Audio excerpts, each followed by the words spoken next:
বৰ্তমান সময়ৰ কেইবাটাও গুৰুত্বপূৰ্ণ প্ৰসংগক লৈ নাগৰিক সভাৰ আয়োজন গুৱাহাটী প্ৰেছ ক্লাবত অনুষ্ঠিত হয় নাগৰিক সভা মিয়াৰ প্ৰসংগক লৈ নাগৰিক সভাৰ মন্তব্য মিয়া নহয় অবৈধ নাগৰিকক চিনাক্ত কৰি অসমৰ পৰা পঠাওক অসম চুক্তি 6 নম্বৰ দফাৰ প্ৰতিবেদন কাৰ্যকৰী কৰাৰ দাবী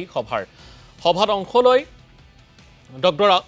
ডক্টৰ আব্দুল মান্নান দয়ানন্দ পাঠক সুচিত্ৰা ৰাভা সাহাৰ সহিতে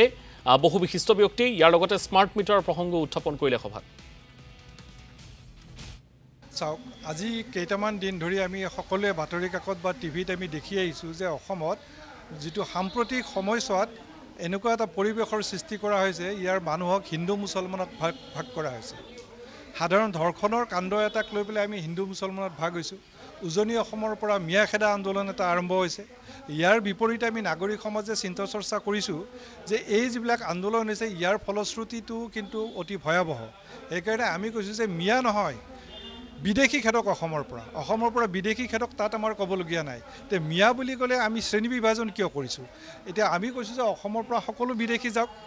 অসমীয়া মানুহৰ খিলঞ্জীয়া মানুহৰ স্বাৰ্থ সুৰক্ষিত হওক খিলঞ্জীয়া মানুহৰ স্বাৰ্থ সুৰক্ষিত হ'ব লাগিলে অসম চুক্তিৰ 6 নম্বৰ দফা কাৰ্যকৰী কৰক হৰিশংকৰ বৰ্মৰ ৰিপৰ্টটো কাৰ্যকৰীকৰণ কৰক আৰু বিপ্লৱ শৰ্মাৰ যি প্ৰতিবেদন সেই প্ৰতিবেদন গ্ৰহণ কৰক এইটোৱে হৈছে অসমীয়া খিলঞ্জীয়া মানুহৰ ছেফগাৰ্ড তাকে